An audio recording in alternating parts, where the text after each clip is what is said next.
Hey, what's up guys? It's your hairstylist Gerald here. I hope everyone's doing well and staying positive out there.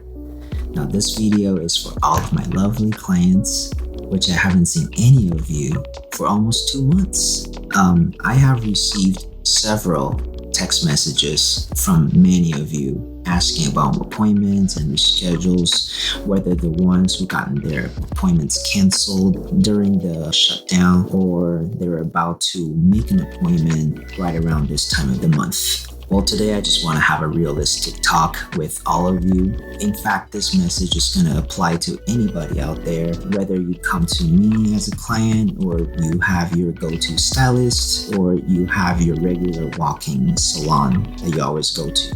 This will also apply to everyone who goes to their skincare or nail care specialists since they're closed this whole time as well. Now, I'm only going to speak from my own personal situation perspective in this video, as every stylist has their own way of handling things between themselves and their clients. Now, without further ado, let's get everyone on the same page. So I have concluded 8 facts of the new normal for salons that we all have to face and adapt once the salons are reopened. First off, as you all know, my salon, my studio, had been closed since March 17th. That's when the region enforced the shelter-in-place order. And if it doesn't get further extended this time, we'll be reopening on June 1st. Also, if you know about the 4 phases of reopening, hair salons are being in phase 3. So we shouldn't get too surprised if we get a little bit more extended from June 1st. But for this video, we're gonna use June 1st as our expected reopening day and continue the talk.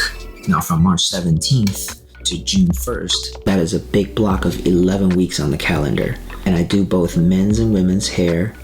And most men's come in every 2 to 4 weeks if they're on a higher maintenance routine, and about 4 to 6 weeks if they're on an average maintenance routine.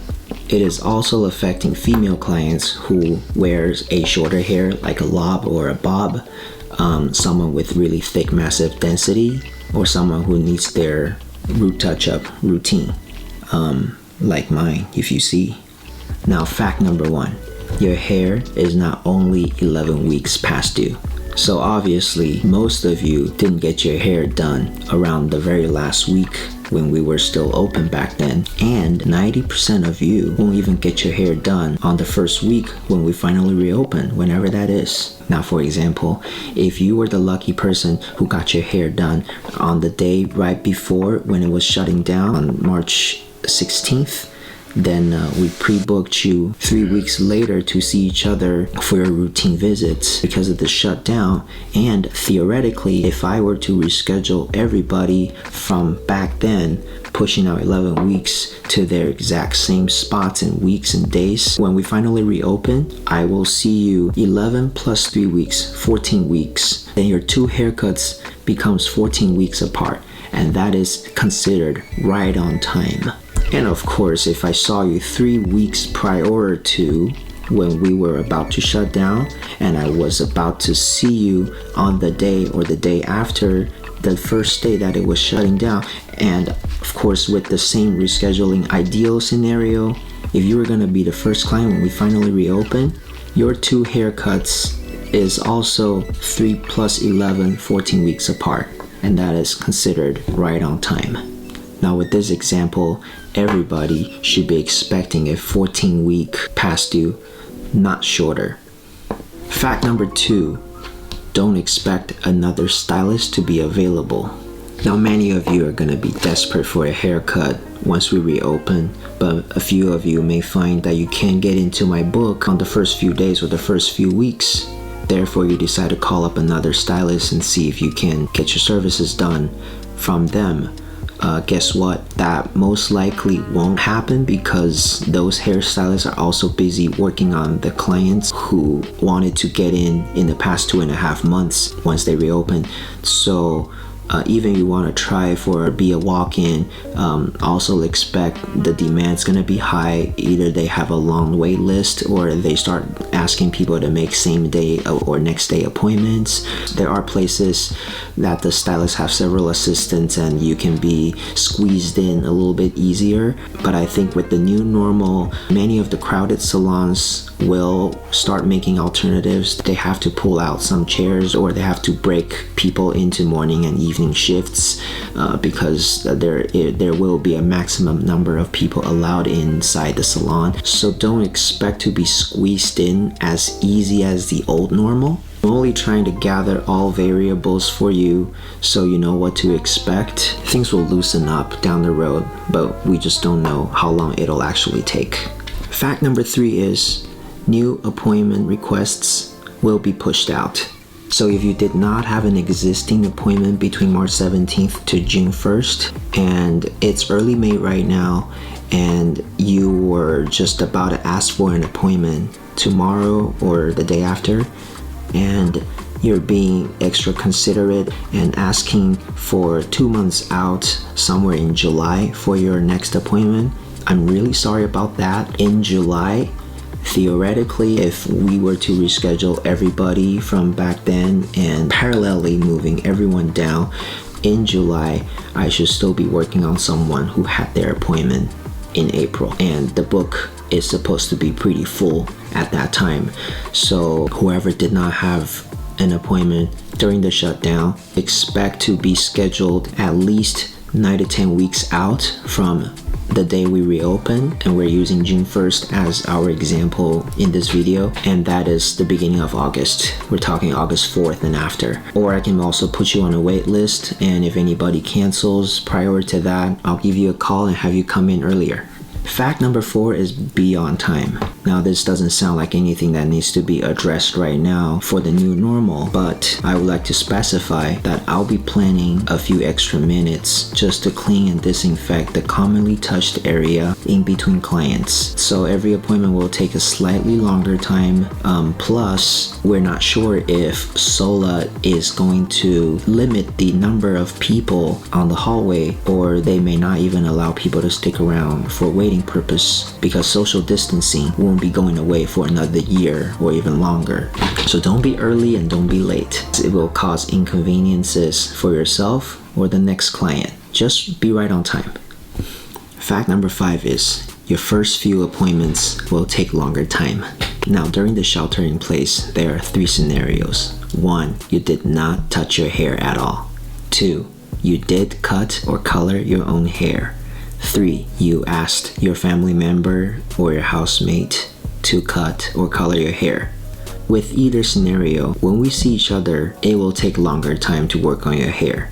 If you're here for a haircut, when we first see each other, your hair won't just be a trim like the old days. And if you are here for color, your touch-up won't just be a routine 6 weeks new growth. It'll most likely be a color correctional level of a touch-up. And of course, if you had your hair done by somebody else unprofessionally, then I'll have to spend some more time fixing it to make it perfect looking, whether it's a haircut or a color. It's almost common sense, but it can get easily forget. So on your first appointments, plan your day with a longer block of time or have your day being open schedule. Fact number 6 is your first few appointments may have an increase on pricing. Oh man, this is the most sensitive topic that I want to talk about today because it's about money. Well, trust me on this, I will be very reasonable on the increase because none of you are lacking maintenance and coming with the super past due hair. However, there are situations where we really need to take extra time, labor, or color products in order to get your hair done right. With that situation, we will increase the price accordingly. But trust me on this, it'll be very fair and very reasonable. Fact number 7 is you'll be wearing a mask. So I believe it's going to be a state order, county, state board's order that both of us will be wearing masks. So be prepared to bring at least 1 to 2 masks with you, because if you're a man and we do haircuts while your mask is on, chances are the little hair will stick on the surface of the mask. So if you're heading home after the appointment, it may be fine. You may throw it away. If you're going back to work or you have dinner plans after, gym plans after, then you may want to change to a new one. It's for your own convenience. And for the clients who are getting color done, often the color session takes long hours. So if you have a habit of changing to a new mask every 4 to 6 hours, you would like to prepare an extra one for yourself, and just in case that the session takes longer than expected. This is just a heads up for you to be more prepared when you come in and not find yourself any inconvenience. Fact number 8 is your next 1 to 3 appointments will not fall on your usual routine. Now you finally had your appointment, you showed up on time, you wore your mask, your hair is done now, and you're ready to make your next appointment, anywhere between 3 to 6 weeks out. However, my book is expected to still be full by then, because at that time I'm supposed to still work on the rescheduled clients who had their appointments canceled. Therefore, if you're my first batch of clients and you're ready to make your next appointment, expect that future appointment may be pushed out a little bit further than your usual routine. I can always put you on a wait list for possible cancellation and reschedules from other clients. All of these being said is not to bring you negativities. It is my response to answer your DMs and texts in a very truthful perspective. I don't want to be how our lockdown orders were announced, where they told us to stay home for 3 weeks. After 2 weeks, they told us to add another 4, and then we went through another 3, then they told us to add another 4. When announcements come in this way, it's really hard for any of us to plan this period of time productively. Now, I'm definitely not blaming the government announcing things this way, because first, they never want to create any panics, and 2, they were learning and going at the same time. Back in March, they did not have the data to just tell everybody to stay home for 11 weeks straight. That being said, all the information I gathered and now sharing with you is to have you know exactly what to expect, and we won't get our hopes high, and we know all the things that we all need to adapt. And before we wrap this up, I'll leave you some useful tips that'll help your hair life a little bit easier down the road. It won't be just the near future, it can be useful all the time.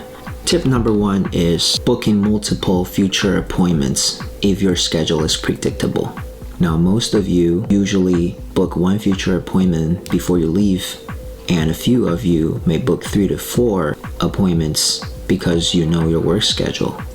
Now, I would never force anybody to do this, but I can almost see the new normal that people will book a minimum of 2 future appointments for themselves, because no one wants to come in on time for the first time. And when they're ready to book their next one, they realize it's already full and it gets pushed out. And if they only make that one pushed out one, the next time they come in, they expect to be coming in a routine, but then it's always pushed out. Because of this lockdown, everything will get pushed out for a good period of time until things are more back to normal. Tip number 2 is to invest into hair products. Now, I always tell my clients that the hair products are the extension of your hairstylist. So expecting that we won't be seeing each other as frequent as the old normal, at least for the first few months, Using the right hair products will help your hair styling easier and your hair color last longer. And that goes all the way from the basic shampoo and conditioner to wax and hairsprays, and of course any hair cream, leave-in oils, hair masks, and Olaplex number 3. Maintenance products. Here's a bonus fact for you. So I did some fun counting on the calendar the other day, and I realized that since the beginning of this year 2020, we had exactly 76 days of normal days. Then the quarantine started, and if May 31st is really the last day of this quarantine, then that's exactly another 76 days for us being in the dark tunnel. What a coincidence. Anyways, I hope this message wasn't too overwhelming for you to digest. I believe that we are all very smart and adaptive, that we can handle all adjustments coming our ways. Last but not least, I'm completely with you on this, all of you. None of us practitioners are here standing on the higher ground, dictating who we want to fit in first or how much we want to charge We lost a lot of income, but we put that aside and we focus on waiting until we reach the end of the tunnel so that we can fix some super past due hair with passion. Think about it. Everything we're about to face, the rescheduling, the hair tasks, the wearing mask all day, it's not going to be easy for us, both physically and mentally. I have to admit that hair is non-essential to human survival, but with this incident, we realize it's absolutely essential to our mental health. With our hair looking ready and looking beautiful, we feel recharged, refreshed, organized, confident, happy, satisfying. When you're presentable, you feel motivated, and ultimately it makes us us. Alright guys, I miss you, I love you, and I can't wait to see you in person. It's your hairstylist Gerald. I'm out. Stay safe and stay cool. Peace.